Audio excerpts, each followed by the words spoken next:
Bino boza kosakana na baluba, boza kosakana na peuple congolais na bakasaye.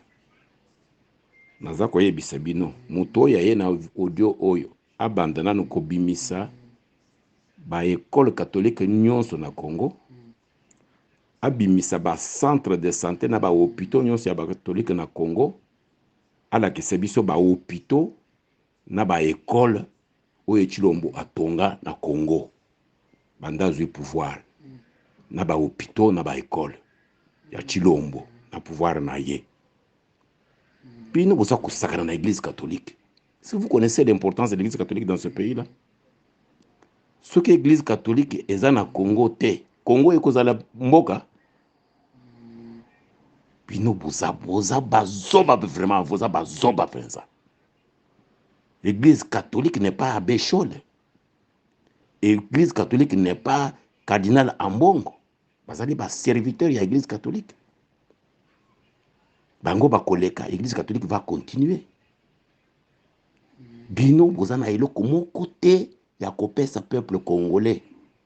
Santé, boza na ba hôpitaux, boza na ba centre de santé Congo Mobimba. Boza na ba école Congo Mobimba botonga na Tshilombo na bino. Ya baluba, ya bakasayen, botika bozoba. Botika bozoba na oyo yazoko baza prophète. Yoza na ba école na Congo. Boza na ba hôpitaux na Congo. L'église catholique alungwa na mboka wana. Mais totikali bazoba. Il n'y a plus rien. Tshilombo il travaille pour lui. Il est devenu plus riche que le Congo. Na mwasi na ye batusi wana. Bakomi plus riche que le Congo. Je regrette que mon petit frère ici, Morning Star, l'appelle camarade. Camarade ya muyibi. Camarade ya coentretenir bayibi. Na ba voyou au sommet de l'État. Boyi kotia sikoyo. Ba miyibi, ba criminel na est du Congo. Na moni lelo en rentrée scolaire. Mwana wana ya ba M23 wana dans nos écoles, dans notre pays. Ça vous dit rien vous? Oyo ya M23 wana za kotambola na ba école, za kopesa morale na bana na biso. Na mboka na biso. Bino boza kobuma peuple na Goma, peuple congolais. Et vous sortez toutes sortes de versions. Sikoyo boye l'église catholique. Boza bazoba bino. Un de ces jours Tshilombo za kokima. Bitumba bobandi wana nde kosilisa bino ya église catholique wana. Boye ba église catholique n'est pas seulement église, il y a un état dedans. Avec intelligence il y a l'état, c'est ça le Vatican. Boza ko sakana na moto. Parce que boye bité comment le monde est monde. Boza ko sakana na moto. Le grand patriarche, je vous dis, là où vous avez touché là, vous avez touché le feu. Parce que vous ne savez même pas où est-ce que vous êtes et qu'est-ce que vous faites. Tshilombo peut donner quoi à ce pays-là? Ça fait 5 ans. Vous avez construit quoi dans ce pays-là?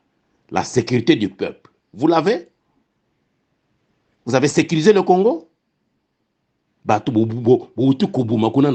Population non armée. Ils ont revendiqué départ ya MONUSCO, na ya EAC na bino, na ya ba M23 na bino bo keibo bumi population. Na ba force spéciale ya Denise Nyakero, na ba Ruberwa, na ba Nyarugabu. Tshilombo azali catastrophe pour na mboka wana. Il faut alungwa na mboka na mutu ya mboka le plus vite que possible. Toza kolungula ye. C'est comme ça to kotana na miso après le départ de Tshilombo. Qu'est-ce que vous devenez? Après le départ de Tshilombo, qu'est-ce que vous qui parlez là, vous allez devenir quoi? Ça va arriver un de ces jours. Vous continuez bitumba na bino na église catholique. Vous continuez. Kasi vous tonga ba hôpitaux, vous tonga ba école, sikoy bolobi à maternité gratuite. OK.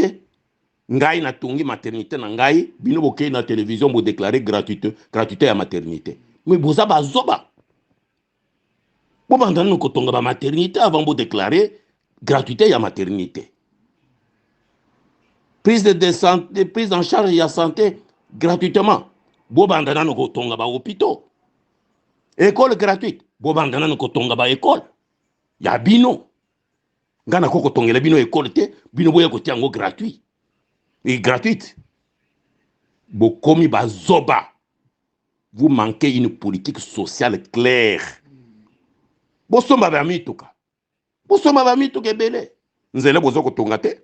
Autoroute bozo kotonga te. Démographie ya bato boyebi te. Statistique boyebi te. Bosomba ka ba mituka. Et komanda kotambola. Une minute. Sur votre boulevard là, sur vos petites ruelles là.